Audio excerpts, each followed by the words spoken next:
né, e que eu acho importante, primeiro a gente definir o que é uma aliança, né? A gente vê alianças ali na palavra o tempo todo, e assim, alianças geralmente elas são ligadas assim, no nosso idioma, né, a quando você faz um elo, né, um acordo entre duas partes. Em hebraico, a palavra que é utilizada geralmente é essa palavra aqui, que a gente lê, né, de trás para frente, né, que é berit. Essa palavra ela tem uma raiz muito parecida com a palavra do verbo cortar. Por quê? Porque as alianças elas eram muito ligadas a sacrifícios. Se vocês verem, por exemplo, as alianças que Abraão faz tanto com Deus quanto com homens, ele faz um sacrifício. Eles sacrificam algo para marcar essa aliança. E por quê? Porque existia a ideia de que o sangue derramado ele era um símbolo de aliança. Aqui. E existem duas formas de aliança que são encontradas tanto na escritura quanto geralmente também se desenvolve assim na nossa sociedade, né? Que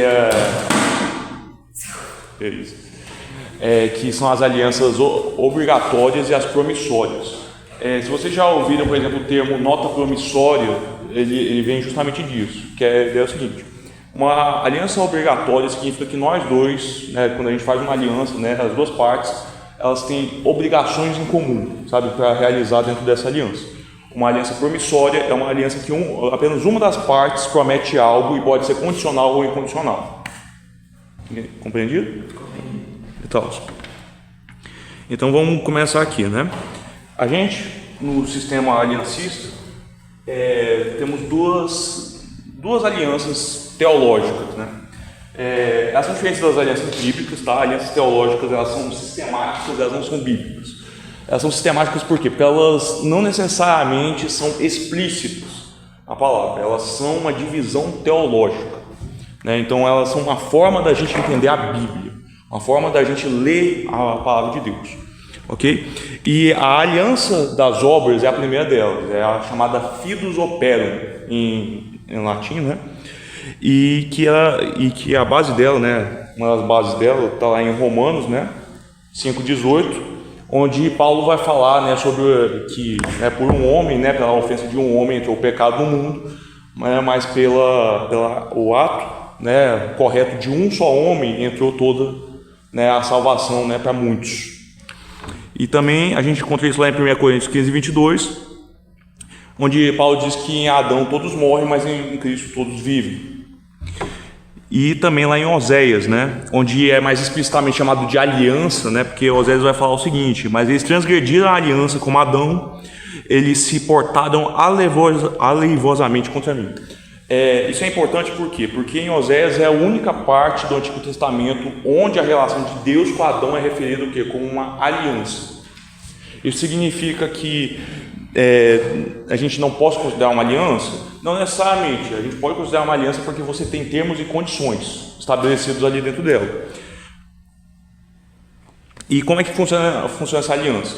Adão é criado e Adão é estabelecido o quê? Como cabeça federal da humanidade. O aliancismo, que é o sistema das alianças, ele também é chamado de federalismo por causa disso. O que seria federalismo? Né? Você tem uma representação central que representa várias partes menores.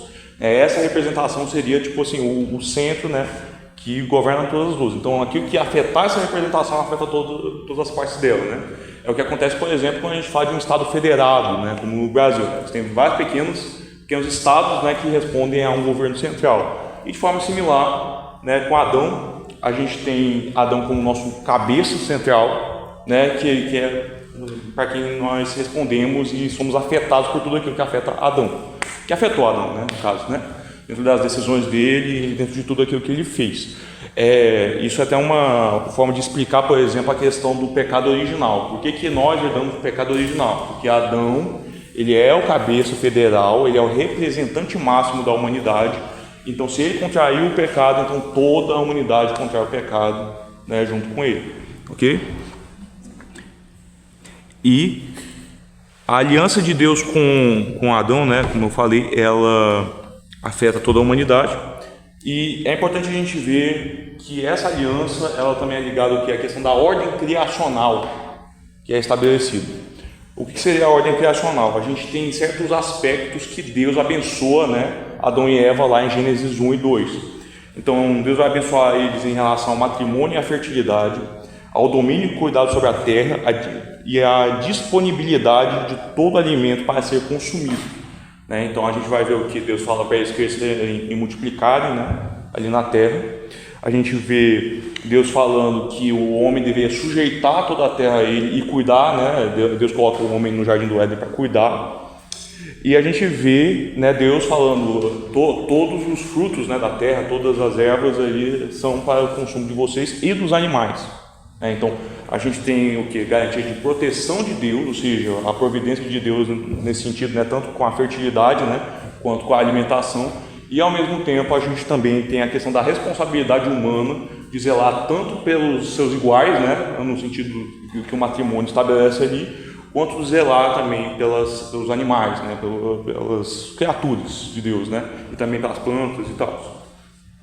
Ok? E como é que a gente vê, né, qual que é a lembrança que temos, né, o símbolo que temos para a gente lembrar, né, desse estabelecimento, dessa ordem, né, criada, né, e dessa aliança?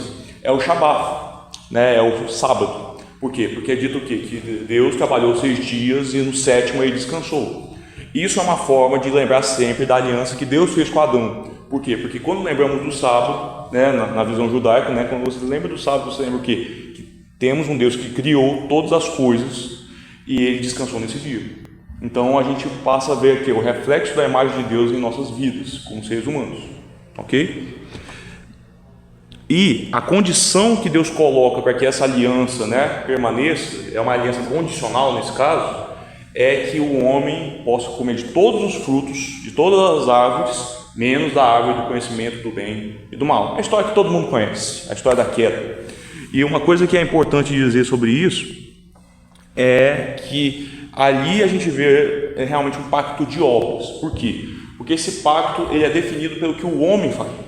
Ele não é definido necessariamente pelo que o homem, pela obra de outro, né? Pelo que ele faria, mas pelo que o homem faria, meramente a obra do próprio homem, né? E a consequência da desobediência dessa ordem, naturalmente, é o que? A morte, tanto física quanto espiritual, a separação do homem de Deus, da vida de Deus, né?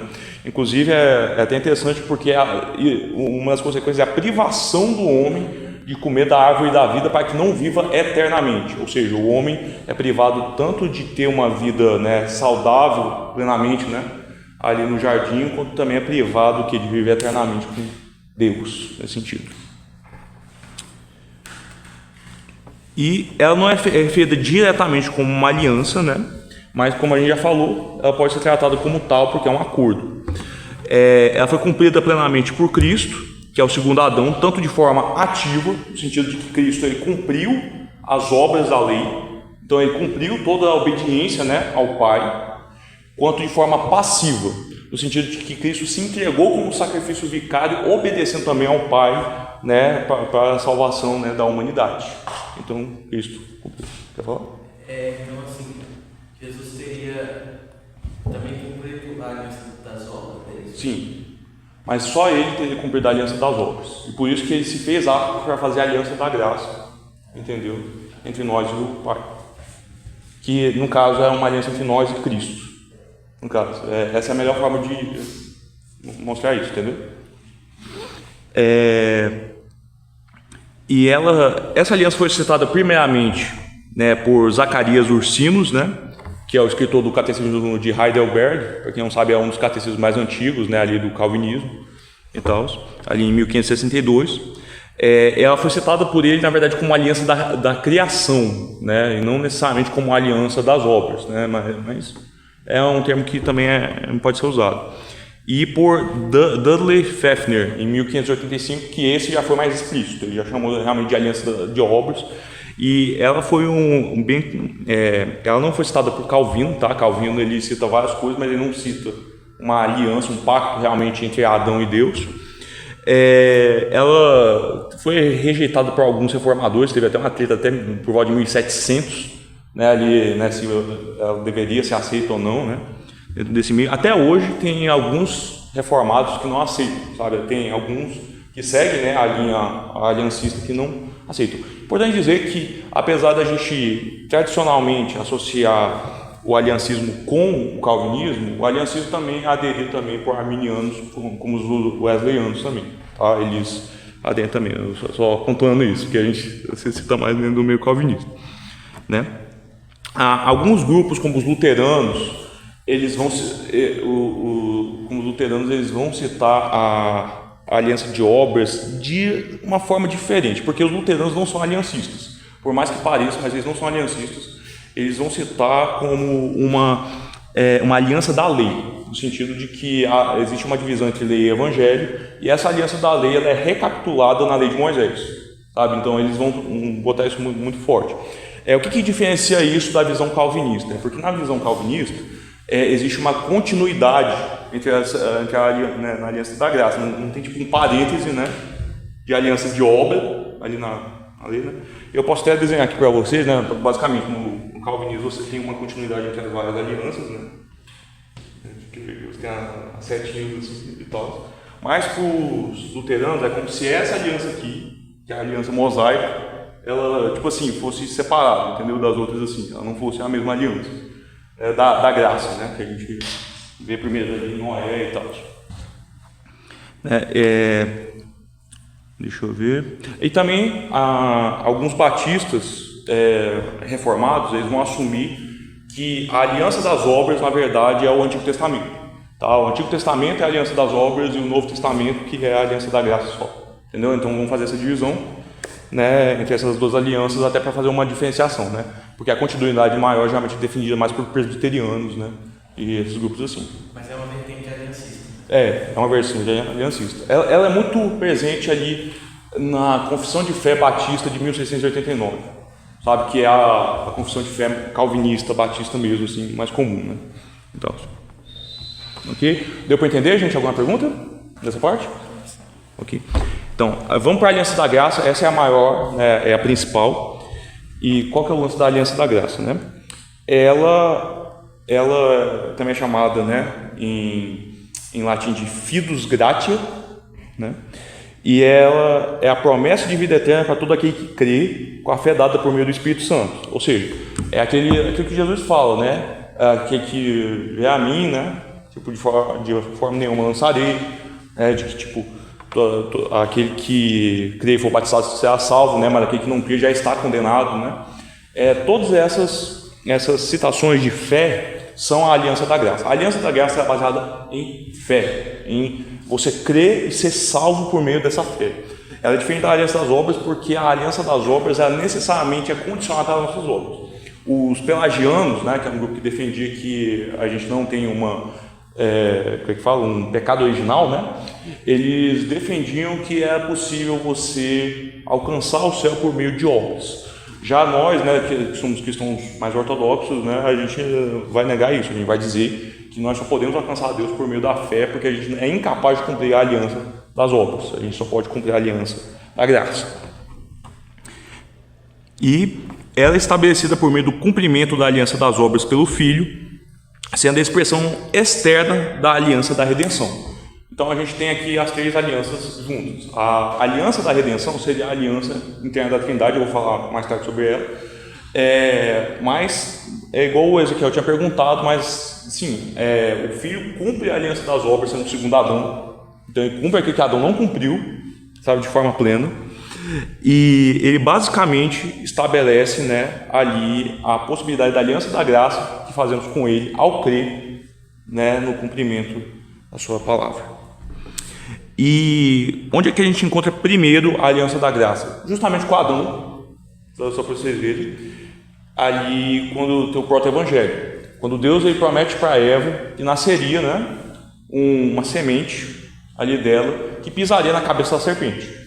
Esse é o proto-evangelho. Quem que é a semente para nós? É Jesus Cristo. Ele é o que representa, né, a primeira aliança da graça. É a promessa de Deus em meio a tantas maldições, né? Deus coloca sobre o homem, mas essa é uma promessa aqui de graça. Ele fala, não, vocês vão sofrer, mas haverá um descendente de vocês que vai vencer tudo isso. Sabe, então, que é Cristo. Ok?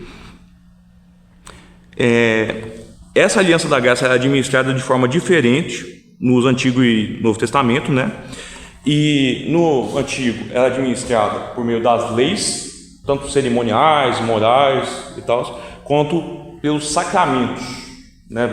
No caso, os sacramentos que são entendidos da lei antiga são o quê? Os sacrifícios, que eram feitos de animais, e também o cumprimento de ritos cerimoniais, né? Que é a forma de você se purificar perante Deus. No Novo Testamento, isso é substituído de forma mais simples, pelo batismo pela ceia, né, que representam, né, ali, né, os elementos, né, da Antiga Aliança. Um elemento da Antiga Aliança, por exemplo, que é substituído é a circuncisão. A gente vai falar mais tarde sobre isso, mas a circuncisão também é um elemento também que se junta, né, ali dentro da Antiga Aliança e que também faz parte da Aliança da Graça, mas, né, que a gente vê, né, sendo manifesta de forma diferente ali no Novo Testamento por meio do batismo. Ok? É importante dizer que existe uma discussão se essa aliança da graça seria monopleurica ou dipleurica. Eu acho muito engraçado, né? Quando você fala eitapleuria, né? Mas a monopleurica seria o quê? Que seria uma aliança unilateral. Deus estabelece, né, tudo, né, e não tem uma participação ativa do homem. Ou se ela é dipleurica, né, ou sinergista, bilateral, né? No sentido de que você, né, também acaba influindo, né, na condição dessa aliança. Isso vai depender também de como cada um enxerga. Existem umas discussões de que não existe tanto essa divisão, sabe, dentro da história, sabe, tipo, que na prática não faz muita diferença. Então eu só achei interessante citar, tá? E aí alguns grupos, como os luteranos, como eu tinha falado, eles, né, considerarem uma aliança da lei, eles vão considerar essa aqui a aliança da promessa, né? Seguindo aquela divisão que existe lá em Gálatas, né? De lei e promessa, né? E a promessa seria o Evangelho, né? Você tem uma aliança do Evangelho e ela contrasta com a lei, né? A lei e o Evangelho seriam contrastados. Isso é tanto comum em círculos luteranos quanto também em alguns círculos batistas também, sabe? De você contrastar a lei e o Evangelho. Tá nesse sentido. Ok, então deu para entender essa parte, né, pessoal? Então, como é que a gente continua com essa aliança, né? Essa aliança de graça? Agora estamos falando só de aliança da graça a partir de agora. A gente continua com Noé. E Noé é importante, por quê? Porque a gente sabe a história de Noé. A humanidade tinha se corrompido, né, completamente, só tinha sobrado a família de Noé, que Deus escolhe para salvar. E essa família é escolhida o quê? Para dar início a uma nova humanidade, né? A um novo, né, tipo um renascimento do mundo, digamos assim. E ali a gente vê que as principais, né, condições dessa aliança é que ela se estende para todos os filhos de Noé. Consequentemente, se estende para toda a humanidade. Todos nós somos sujeitos à aliança de Noé, tá? Todos. E por isso que é importante até dizer que essa aliança, né, alguns comentadores até chamam ela de uma aliança da graça comum. Por quê? Porque ela atinge toda a humanidade. Não só aqueles que são crentes, que são fiéis a Deus, mas toda a humanidade. Toda a humanidade está sujeita a essa graça. E ela é simbolizada pelo arco-íris, símbolo original, né, o verdadeiro significado do arco-íris, tá? E ela reconhece a condição caída do homem e do mundo. Quando Deus fala que o homem, né, desde o início dele, no coração dele, ele já peca. Sabe, que não tem como mudar isso na natureza humana, né? Se não for o quê? Pela graça de Deus entrando no homem, ok? E ela revisa os termos da aliança adâmica, né? Se vocês forem reparar como Deus fala, ele fala quase exatamente a mesma coisa, né? A única coisa que é adicional, né, que foi colocado, né, daquelas condições que eu coloquei da ordem criacional, né, é a disponibilidade dos animais como forma de mantimento para a humanidade. Então, antes vocês viam que, tipo, como não havia morte, né, apenas frutos, né, e, bom, basicamente o pessoal era meio vegano, então não havia morte, né, então os animais, eles passam a ser o quê? Também está dentro da aliança, o quê? De ser consumidos também, como mantimento. E, além disso, estabelece a condição de que nenhum sangue animal deveria ser consumido e nenhum sangue humano deveria ser derramado, né, o assassinato, né, sob a pena de requerimento de Deus dele, né? Isso é interessante por quê? Porque é a imagem que a gente tem lá quando Caim mata o irmão dele, mata Abel, né?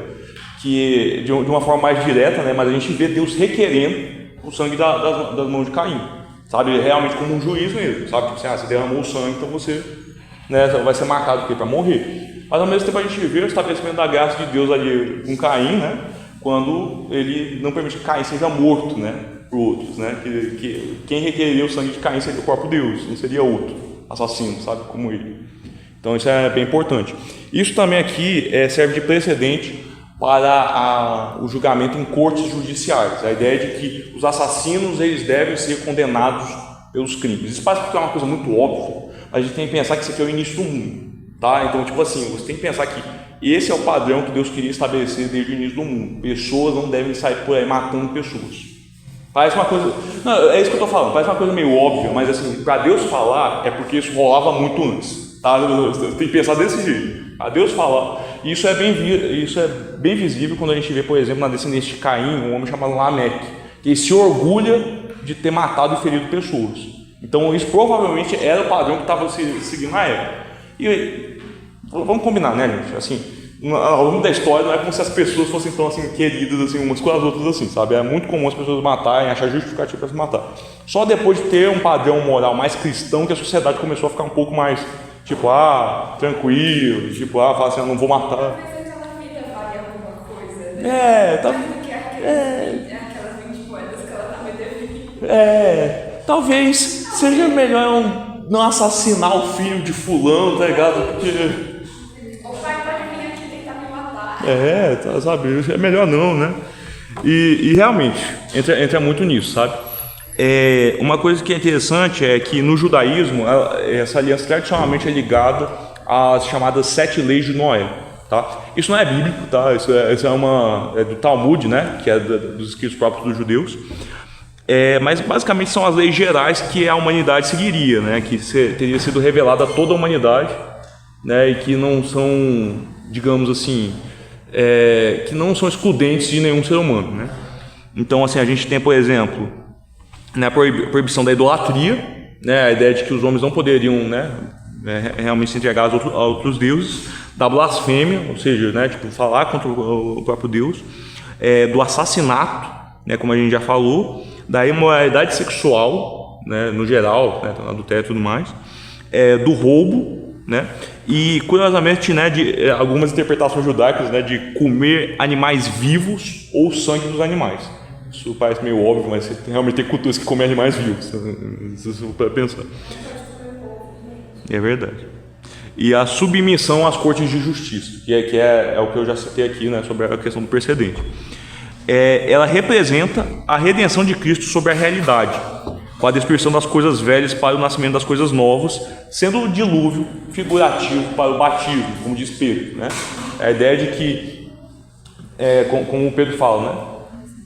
As águas do batismo são semelhantes com as do dilúvio, porque elas purificam, elas tiram toda a impureza, da mesma forma que tiraram toda a impureza do mundo e deixaram que só as coisas limpas, nesse sentido, né?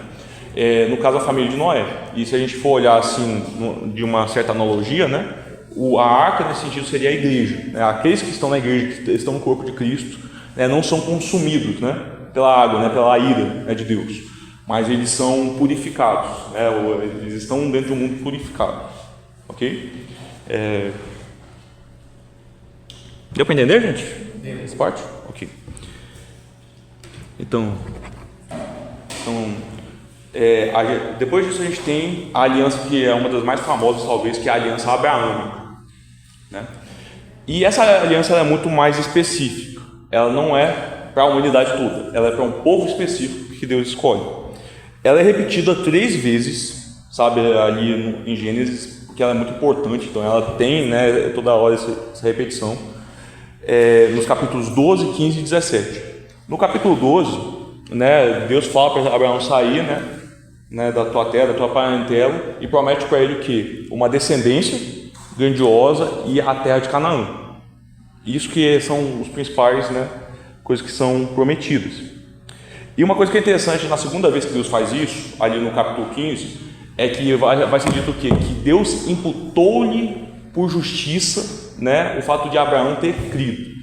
Paulo vai usar isso para defender a salvação pela fé, porque ele vai dizer o seguinte: Abraão não foi salvo pelas obras que ele fez. Abraão foi salvo por ter crido, por ter escolhido crer no Senhor quando ele falou da promessa.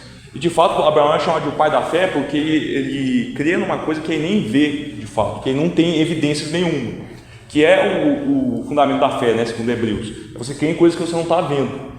E então, Abraão acaba sendo esse exemplo. E a ideia da justificação pela fé, ou seja, que a gente é justificado porque a gente crê no Senhor. Ok? E ali também a gente vai ter, no 17, a gente vai ter um estabelecimento mais específico, né? É importante dizer que aqui a gente vai ter o estabelecimento da circuncisão. Se a gente ler ali no capítulo 17, ali... deixa eu lembrar. No verso 7. Ele fala o seguinte: estabelecerei a minha aliança entre mim e ti e a tua descendência depois de ti em suas gerações por aliança perpétua, para te ser a ti por Deus e a tua descendência depois de ti. Então a gente tem um detalhe interessante. Essa aliança é eterna. Essa aliança não é quebrada, ela não é substituída por outra. Essa é uma aliança para sempre, né, entre Abraão, né, e Deus. A outra coisa que é estabelecida nesse capítulo, né? Esta é a minha aliança, que guardareis entre mim e vós, e a tua descendência depois de ti, que todo homem entre vós será circuncidado. A gente precisa de circuncisão hoje em dia? Não precisa. Só que isso é porque a circuncisão que nós carregamos é a circuncisão de coração, que ela é mais importante do que a circuncisão visível de corpo. E ela a circuncisão é substituída pelo batismo. A gente vai ver isso quando Paulo fala, né, na interpretação dele, que o cumprimento, né, dessa promessa se dá em Cristo, como semente de Abraão, né, e consequentemente a descendência de Abraão, por meio do qual se cumpriu essa promessa de que todos os povos seriam abençoados, né, debaixo de Abraão, sabe, que, né, de onde viriam, né, um grande povo, né, para Abraão. Nesse sentido, as pessoas que estão dentro dessa promessa não são somente aqueles que são nascidos, né, tipo, do sangue, da linhagem de Abraão, mas seriam todos aqueles que creem como Abraão creu, porque eles são filhos espirituais de Abraão. E aí a gente vê isso quando Paulo vai falar o quê? Que essa promessa, né? Que essa promessa é o que garante que os gentios eles se acheguem a Deus, no sentido de que todos aqueles que creem, né, passam a ser filhos de Abraão, como Jesus até fala, né, para os fariseus, né? Eles falam, nós somos filhos de Abraão, né? E Jesus fala, vocês são filhos de Abraão, mas a verdade é que se Deus quiser, sabe, Ele faz nascer dessas pedras filhos de Abraão. Se vocês forem para pensar, é isso que Deus fez conosco, com gentios, sabe? Ele fez, sabe, do nada, né, fez filhos de Abraão, sabe? E isso é a coisa maravilhosa. E sobre essa questão da circuncisão de coração, eu acho interessante que ela é citada tanto no Antigo Testamento quanto no Novo Testamento. No Antigo Testamento é citado por Jeremias, onde circuncidai-vos ao Senhor e tirai os prepúcios do vosso coração, ó homens de Judá e habitantes de Jerusalém. E em Filipenses 3:3 vai falar o seguinte: porque a circuncisão somos nós, que servimos a Deus em espírito e nos gloriamos em Jesus Cristo e não confiamos na carne. E o seu sinal na nova aliança é o batismo, né, que substitui a circuncisão, como diz lá em Gálatas 3. Porque todos sois filhos de Deus pela fé em Cristo Jesus, porque todos quanto fostes batizados em Cristo já vos revestivos de Cristo. Ou seja, todos nós que somos batizados, somos também, né, e cremos no Senhor, né, somos circuncidados perante o Senhor. Não necessitamos de uma circuncisão de carne. Isso até é uma coisa interessante no aliancismo, porque vai dizer o quê? Que a aliança ela vai se expandindo, sabe? Cada vez mais, ela vai se especificando e ela vai se expandindo. A aliança em Cristo, né? Você vê que no Antigo Testamento quem era circuncidado era só os homens, mas a aliança em Cristo, né, no Novo Testamento, as mulheres elas são o quê? Também batizadas por quê? Porque você passa a ter uma extensão disso. Deixa de ter uma visão simplesmente terrena, mas é para ter uma visão espiritual, sabe, do rito, sabe, de tudo aquilo que representa, sabe, a circuncisão em nós. E segundo Paulo, né, a aliança se estendeu aos gentios de forma que os judeus também retornassem ao caminho do Senhor, como ele vai falar lá em Romanos 11. Porque não quero, irmãos, que ignoreis este segredo, para que não presumais de vós mesmos que o endurecimento veio em parte sobre Israel, até que a plenitude dos gentios haja entrado. Então, basicamente, o que isso significa? Paulo usa, inclusive, um termo interessante, que ele fala que Deus buscou os gentios quando os judeus rejeitaram a Cristo para causar ciúmes aos judeus. Isso significa o quê? Que por meio da salvação dos gentios, Deus acabaria salvando também os judeus. E isso é a coisa mais doida de você pensar, né? Tipo assim, os judeus, eles acabam se perdendo mesmo sendo o povo de Deus. E por meio dos gentios, eles acabam sendo salvos, sabe? Justamente por serem um povo de Deus.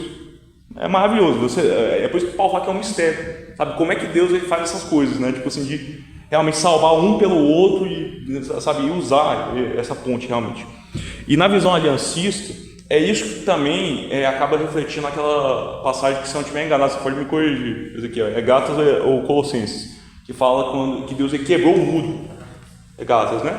Que Deus quebrou o muro entre nós e os judeus, ou seja, Deus estabeleceu para si um povo só, um único povo, não dois povos, um único povo, e nós fazemos parte desse povo, que é a Israel espiritual, entendeu?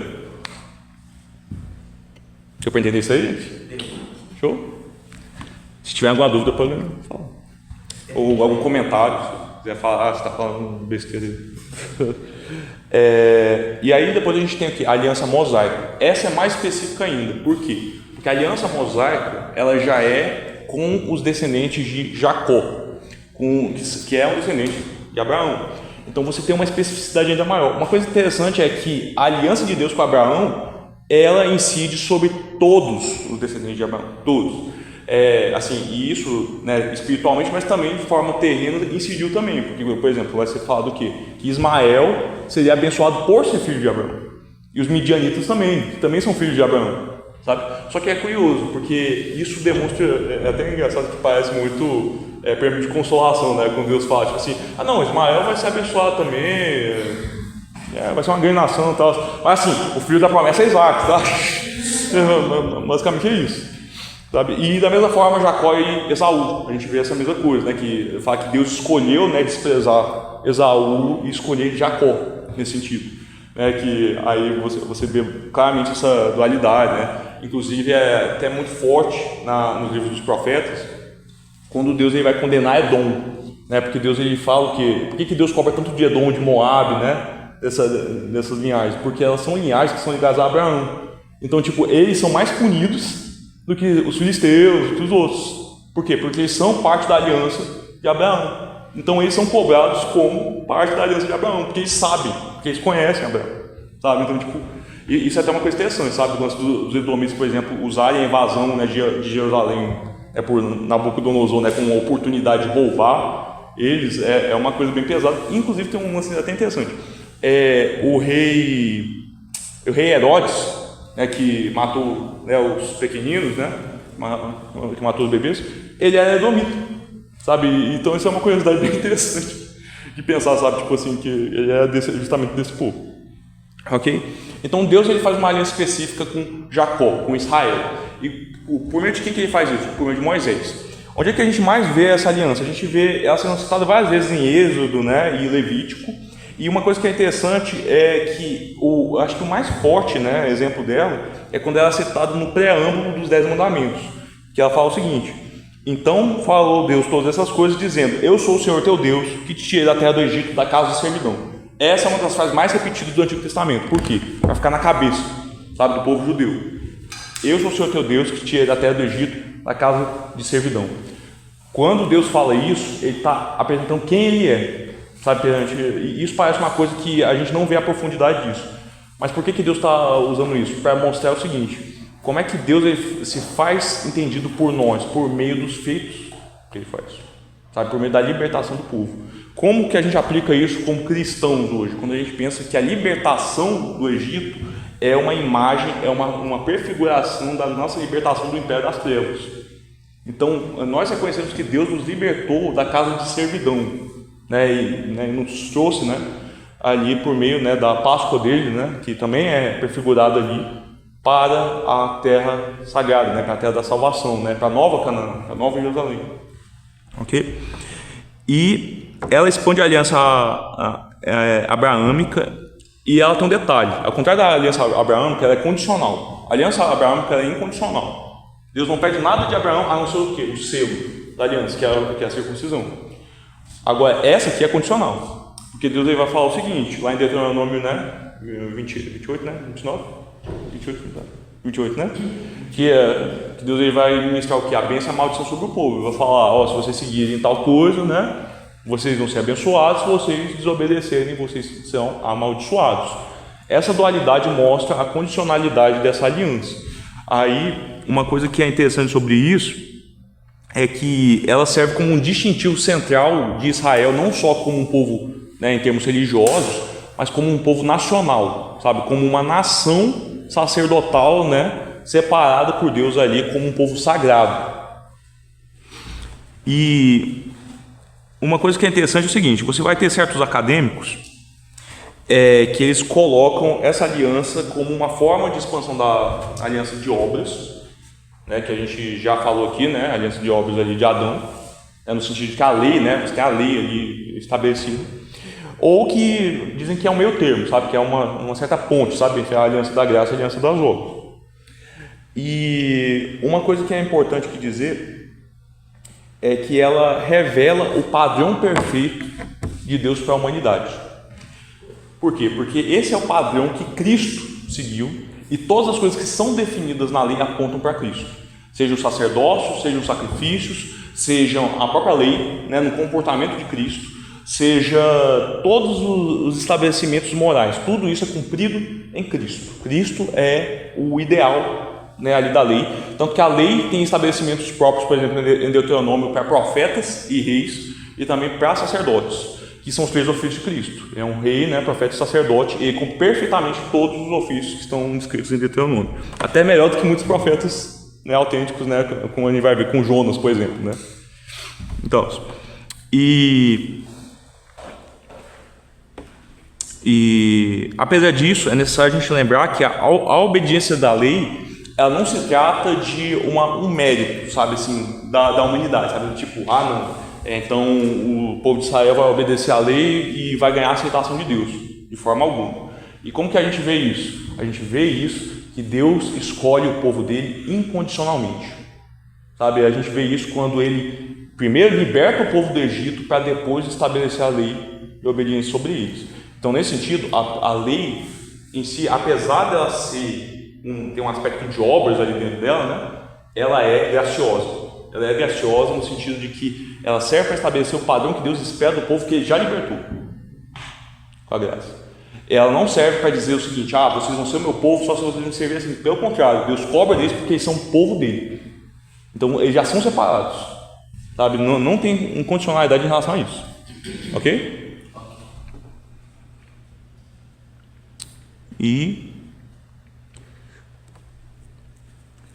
E o símbolo, né, dessa lei, assim, como a gente lê lá, né, em Êxodo 31, 16 a 17, é o Shabat também, quando ele fala, guardarão, pois, o sábado os filhos de Israel, celebrando-o nas suas gerações por aliança perpétua, entre mim e os filhos de Israel será um sinal para sempre, porque em 6 dias fez o Senhor os céus e a terra, e ao 7º descansou e restaurou-se.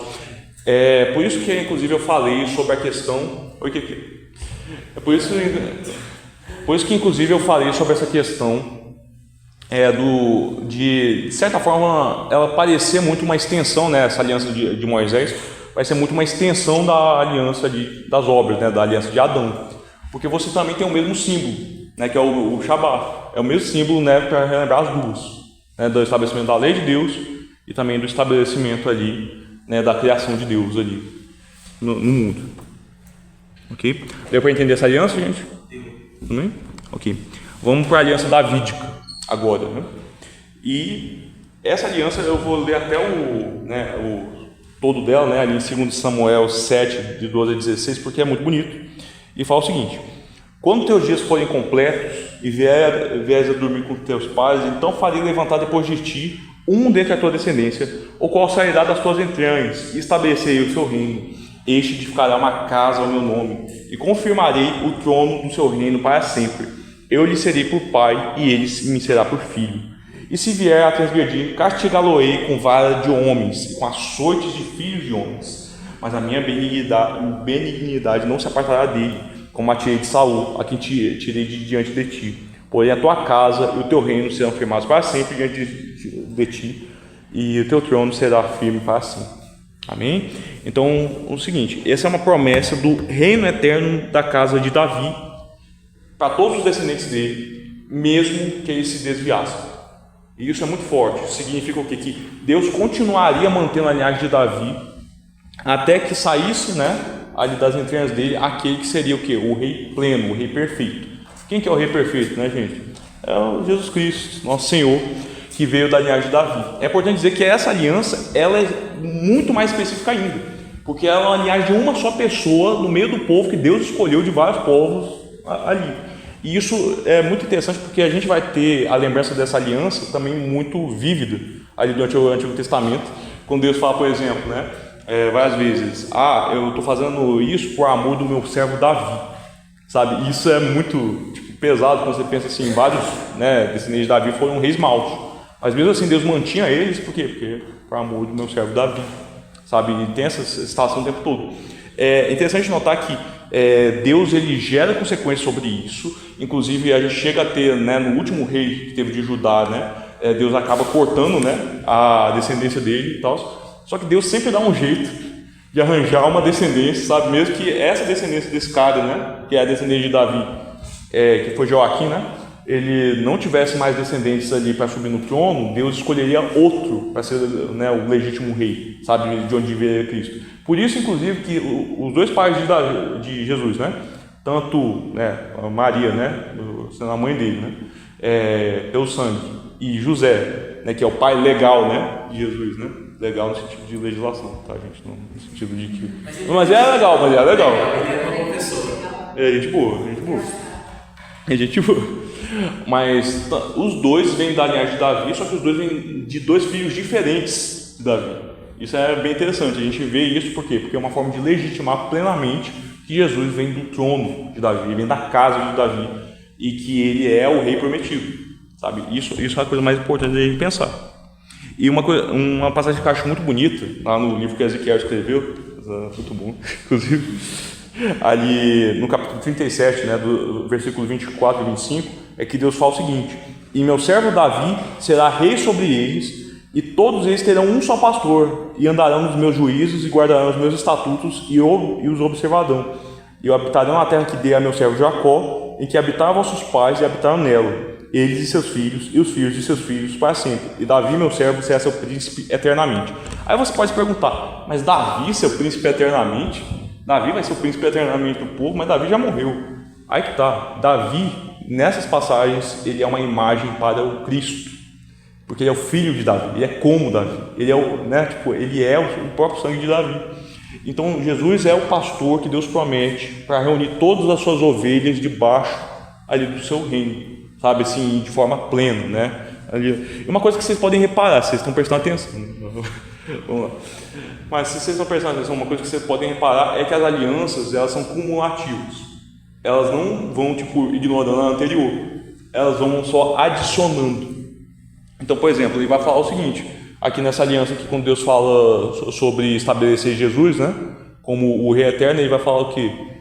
Que é segundo a promessa que ele fez com o meu servo Jacó, de dar a terra a ele. Ou seja, a aliança que foi feita com Jacó, que é, né, a mesma aliança que foi feita com Abraão, ela também é juntada à aliança de Davi, e justamente também, né, com a aliança de Moisés, quando fala, né, do povo seguir os estatutos de Deus perpetuamente.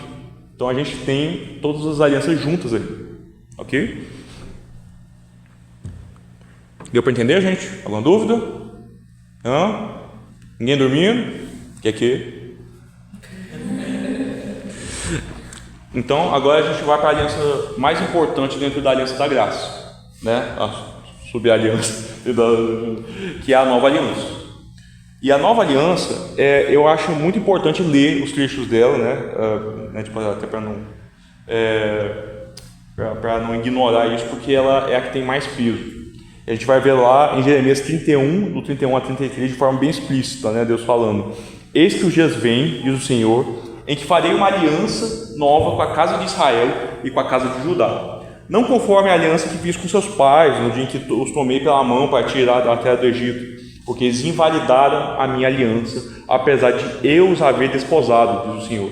Mas esta é a aliança que farei com a casa de Israel depois daqueles dias, diz o Senhor. Porei a minha lei no seu interior e a escreverei no seu coração, e eu serei o seu Deus e ele será o meu povo. Essa passagem... Jeremias 31, 31 a 33. Uma nota sobre isso aqui que é interessante é o seguinte. Essa é uma das diferenças, por exemplo, que tem entre o aliancismo e o dispensacionalismo. No dispensacionalismo, se for o mais clássico mesmo, o Ezequiel pode até me corrigir, mas vão afirmar que essa aliança aqui seria uma futura aliança com o povo de Israel terreno, tá? Com os judeus mesmo e tal. Mas para o aliancismo, essa aliança é uma aliança para o Israel espiritual, para todos aqueles que creem em Deus, né, que fazem parte do povo por meio da fé, como a gente tinha falado, né, e tal. E a outra passagem também que vai estar em Isaías 49:8, que respalda a nova aliança, é o seguinte: assim diz o Senhor, no tempo aceitável te ouvi, e no dia da salvação te ajudei, te guardarei e te darei por aliança do povo, para restaurares a terra e dar-lhes em herança as herdades assoladas. Ou seja, né, a promessa de Deus de que ele restauraria Israel. Um ponto que eu esqueci de citar sobre a passagem de Jeremias é que vocês percebem que a aliança com Moisés é condicional, porque Deus fala que aqui o povo descumpriu, né, a parte deles na aliança. E aí Deus fala: vou cumprir uma aliança, não como a que eu fiz com os pais de vocês, mas uma aliança nova. O que difere nessa aliança? Que ela não é uma aliança condicional, é uma aliança incondicional, é uma aliança que vem, né, de Cristo, sabe, colocando a lei dele no coração do povo. Ou seja, você deixa de ser uma aliança simplesmente externa, onde o pessoal né, tipo, o povo, eles são forçados a seguir a lei, né, de forma, né, externa, mas não necessariamente, né, a mudança de coração é garantida, para ser uma aliança que necessariamente envolve a mudança de coração antes de seguir qualquer lei. Então a gente vê isso muito quando Cristo ele enfatiza que o espírito da lei é mais importante do que a letra da lei. É mais importante o que? Você ter a consciência do que o sábado representa do que você guardar o Shabat da forma como eles guardavam. É mais importante você se importar com como o seu coração se comporta em tal situação do que você necessariamente ficar preocupado se você executou ou não aquele ato. A gente vê isso, por exemplo, quando Jesus fala que de olhar para uma mulher você já adulterou, de matar, né, de que você não precisa matar uma pessoa, né, você pode matar a pessoa no seu coração, né, por meio do ódio, né. E então a gente vê essa profundidade, né, aplicada assim, né, nessa nova aliança, ok? E a gente vê ali isso mais explícito ainda quando Paulo fala isso em 1 Coríntios 11:23-26, quando a gente vê realmente, né, a maior citação da nova aliança, que é o que? A ceia do Senhor. Onde ele fala, é o clássico, né, gente? Porque eu recebi do Senhor o que também vos ensinei, que o Senhor Jesus, na noite que foi traído, tomou o pão e, tendo dado graças, o partiu e disse: tomai e comei, isto é o meu corpo que é partido por vós, fazei isto em memória de mim. Semelhantemente também, depois de cear, tomou o cálice, dizendo: este é o cálice do Novo Testamento do meu sangue, fazei isto todas as vezes que beberdes em memória de mim, porque todas as vezes que comerdes deste pão e beberdes deste cálice, anunciais a morte do Senhor até que venha. Essa passagem é o estabelecimento assim, total da nova aliança. Lembra que eu falei que nas alianças dos povos antigos, né, como é que eles faziam a aliança? Né? Eles sacrificavam, né? O sacrifício é o símbolo da aliança. E em Cristo a gente vê isso também, sabe? O sacrifício de Cristo é o elo da aliança que temos com o Pai, sabe? Que é essa aliança de graça, sabe? É o sacrifício de Cristo que é a consumação plena de dizer: olha, essa aliança está feita, sabe? Entre mim e o meu povo, que é todo aquele que crê no Senhor. E todas as alianças anteriores apontam para essa aliança, todos sem exceção. Eu vou citar até alguns casos aqui. Mas basicamente, Jesus é a semente da mulher prometida depois da queda. Jesus é o segundo Adão, aquele que representa toda a humanidade perfeitamente pelo em que Adão falhou. Jesus é o Senhor do sábado, ele é o verdadeiro descanso para toda a humanidade. Jesus é o fruto da árvore da vida, que salva o ser humano da morte física e espiritual causada pelo pecado. Jesus é aquele que envia o Espírito Santo sobre todos os crentes, permitindo que eles creiam em sua obra e sejam salvos pela graça. O sacrifício eficaz de Cristo, visível pelo batismo, é como um dilúvio, de forma que aqueles que nele creem são salvos, estão dentro da arca, sua igreja, mas todos os que não creem são consumidos pelas águas, de forma que toda impureza da criação é lavada. Ou seja, Deus purifica não só a humanidade, não só o nosso interior, mas Ele purifica toda a criação. E Jesus é o arco-íris, que representa a esperança de uma eterna paz com Deus. Ou seja, se olhamos para Cristo, então temos a consciência de que Deus não vai voltar a destruir o mundo, na eternidade, no caso. Jesus é a descendência de Abraão, por meio do qual todos os povos que crescem seriam benditos perante Deus. Jesus é quem torna a incircuncisão nossa, dos gentios, em circuncisão perante o Senhor. Jesus é o cumprimento pleno da lei, é o sacerdote, sacrifícios perfeitos, maior do que a linhagem de Levi, sendo da linhagem de Melquisedeque, como diz Hebreus. Ou seja, Jesus é o sacerdote perfeito, e também é o sacrifício perfeito, ao se entregar. E Jesus é o cumprimento pleno dos profetas, o profeta perfeito, maior do que Jonas, como diz lá em Mateus 12, verso 41, e todos os que vieram antes. Jesus é o Rei perfeito e eterno de Israel, o Messias prometido, maior que Salomão em riqueza e sabedoria, e o maior da linhagem de Davi. E, em suma, Jesus, sendo o mediador perfeito com o Pai, o responsável por se sacrificar e ressuscitar para que toda a sua igreja tivesse vida e fosse liberta de seus pecados, é o centro de todas as alianças, pois representa a aliança perfeita entre Deus e os homens, sendo Ele Deus e homem, como diz Paulo. E tudo isso provém de Deus, que nos reconciliou consigo mesmo por Jesus Cristo e nos deu o ministério da reconciliação. Isto é, Deus estava em Cristo reconciliando consigo o mundo, não lhes imputando seus pecados, e pôs em nós a palavra da reconciliação, de sorte que somos embaixadores da parte de Cristo, como se Deus por nós rogasse. Rogamo-vos, pois, da parte de Cristo, que vos reconcilieis com Deus. Aquele que não conheceu o pecado, o fez pecado por nós, para que fôssemos feitos de justiça por Deus. Ou seja, a obra de Cristo cumpre todas as alianças. Por quê? Porque Cristo é que salva a igreja dele, a sua noiva, ao contrário do que Adão fez. Andou ao contrário do que Adão fez. Sabe, Adão, além de pecar, ele culpa a sua esposa. E Cristo faz o contrário, ele permanece fiel, perfeito. Quando vê que sua noiva, sua esposa, pecou, e a igreja, ele escolhe salvá-la, sabe? E se entregar por ela. E se entregando por ela, Jesus, por ser o próprio Deus, é poderoso o suficiente não só para sofrer a punição, que é meritória sobre a igreja pela lei que foi estabelecida em Moisés, como também ele é poderoso para ressuscitar e dar vida e purificação para essa noiva, estabelecendo assim um elo de aliança eterna. E sabendo que essa noiva é o povo de Deus, que foi escolhido ali por Abraão e tudo mais, o que liga a gente como noiva de Cristo é o quê?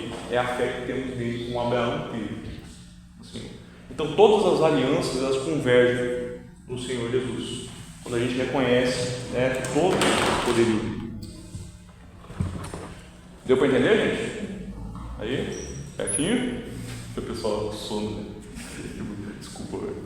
Mas aí, a última aliança, a mais curtinha, e que alguns não gostam muito dessa aliança, e vocês vão ver por quê, porque ela é meio especulativa, digamos assim. Mas é a aliança da redenção, que em latim é também chamada de Pactum Santis, que diz o seguinte, a base, em Filipenses 2, 5 a 11 diz o seguinte: de sorte que haja em vós o mesmo sentimento que houve também em Cristo Jesus, que sendo em forma de Deus não teve por usurpação ser igual a Deus, mas esvaziou-se a si mesmo, tomando a forma de servo, fazendo-se semelhante aos homens, e achando na forma de homem, humilhou-se a si mesmo, sendo obediente até a morte e morte de cruz. Por isso também o Pai o exaltou soberanamente e deu o nome que é sobre todo nome, para que ao nome de Jesus se dobre todo o joelho dos que estão no céu e na terra e debaixo da terra. Toda língua confessa que Jesus Cristo é o Senhor, para a glória de Deus Pai. E no Salmo 2 diz o seguinte: proclamarei o eterno, o Senhor diz: tu és meu filho, eu hoje te gerei, pede-me e eu te darei os gentios por herança e os fins da terra por tua possessão. Em Isaías 53 fala: todavia ao Senhor agradou moê-lo, fazendo enfermar quando a sua alma se puser por expiação do pecado. Verá a sua posteridade prolongar os seus dias, e o bom prazer do Senhor prosperará na sua mão. Ela é defendida principalmente pelo Johannes Koké, e Johnny Owen, que são dois puritanos, no caso. E ela basicamente se trataria aqui do eterno acordo dentro da Trindade em relação à redenção. A ideia de que, como vocês leram aqui, né, a ideia de que em troca do Filho se sacrificar, sabe, para salvar a humanidade, o Pai daria o reino ao Filho e o povo a Filho, né? E o Espírito Santo, ele, né, agiria, né, para eles também no sentido de convencer todos, né, trazer todos e ao mesmo tempo, né, em troca, né, habitar em todo o povo. Por que essa aliança é um pouco mais polêmica? Porque ela é especulativa, ela se trata da ideia de estabelecer como é que funcionam as relações internas dentro da Trindade. A gente tem alguns que criticam ela, chamam de triteísmo, né? Tipo, não vai ser como se tratar três deuses, né? Tipo, conversando entre si e tudo mais. Mas a gente pode considerar de certa forma uma aliança, porque a gente vê isso sendo tratado dessa forma, né? Quando o pai fala para o filho, né? Que daria e tudo mais. E, de certa forma, as alianças que temos com Deus, elas são reflexo aqui das relações que a Trindade tem em si, né? Então, eu não acho que seria tão errado se tratar como se fosse a aliança eterna da Trindade, né? De fato, o Filho sempre foi predestinado pelo Pai, né? A morrer por todos, né? E tal. E o Pai também, né? Sempre prometeu eternamente, né? Dar o povo do Filho e tal. Enfim, não acho que seja tão problemático assim. Mas é mais reduzidinho, né? É basicamente isso. Até porque eu acho que se passar disso beira muita heresia, porque você envolve as relações da Trindade muito mais complicadas, assim, e tal. E basicamente é isso. Alguma pergunta, gente? Algum comentário? Alguma coisa que vocês queiram falar? Basicamente esse é o sistema aliancista, ele é uma continuidade, né, que você segue. É uma forma de ler a Bíblia, tá? Você lendo as alianças dessa forma, como contínuos. Ele contrasta com o sistema dispensacionalista, né, que é um pouco mais fechadinho, né, cada coisa assim, então, tipo, você vai ter períodos da história bem fechados, não vai ter muita continuidade, né, o Ezequiel vai falar melhor disso na próxima, mas na aliança é bem mais simples nesse sentido. Assim, com todo respeito, mas a aliança é bem mais simples nesse sentido assim, sabe? Só vai ser expandindo a aliança. É isso que acontece. E, assim, você tem uma aliança geral, ela vai ficando mais específica. Tá? E essa aliança específica, ela se concretiza plenamente em Jesus. Eu não entendi muito bem a questão da aliança das obras e a aliança da graça, porque a aliança da graça começou desde Adão, pode considerar a aliança da graça para a aliança das obras. A diferença principal é o seguinte: a aliança das obras é que estabelecida antes da queda. A aliança da graça é que estabelecida a partir do próprio evangelho depois do homem. Entendi. Então, entendeu? Ali Adão e Eva estavam na aliança das obras. Isso. Achei deles a graça. Uma coisa importante: a aliança das obras e a aliança da graça, elas são concorrentes. Quer dizer, são paralelos. Elas sempre estão correndo? Elas sempre estão correndo. Só que a diferença ninguém consegue cumprir a aliança das obras. Quem cumpriu foi Jesus. Tá? A aliança da graça é para toda a humanidade. Apesar de ter o pessoal da neo-ortodoxia, que é um movimento, né, no calvinismo, como o Karl Barth, né, que eles vão falar que não existe aliança das obras. O argumento deles é o seguinte: não, toda aliança é aliança da graça, inclusive, sabe, o cumprimento de Jesus da lei. A ideia é que Jesus teria cumprido os requisitos do Pai, não necessariamente por ser de obras, mas pela obediência e pela fé de Cristo mesmo, sabe? Assim, o Pai é um reflexo, né, dele sendo um homem perfeito perante Deus, né? Aí depende como você vê isso. Eu particularmente acredito que tenha que ser uma aliança das obras, tá? Se vocês forem perguntar, sabe? Porque a gente vê realmente Cristo cumprindo por obras mesmo, né? Ele tem um mérito próprio, sabe? A ideia de ser o vencedor, né? De ser o segundo Adão, né? Então eu acho que sim tem uma aliança das obras ali, né, que é cumprida, né? E só Jesus é capaz de cumprir, sabe? Essa aliança da graça por meio, né? Que nos conecta com o Pai. Mais alguma coisa? O ponto principal é a conectividade, né? Sim. Tudo ligado. Não separa, são todos de Israel. E as consequências escatológicas disso também é importante citar, tá? Por exemplo, quem é aliancista, geralmente não vai dizer que Israel terrena os judeus. Os judeus, Israel terrena, são Israel de Deus ali. O Israel de Deus para nós é o Israel espiritual. Para os dispensacionalistas, o Israel de Deus é Israel, e acho que o Estado de Israel é contigo. Os judeus como povo e o Estado só representa a nação, mas é mais o sangue mesmo. O sangue, né?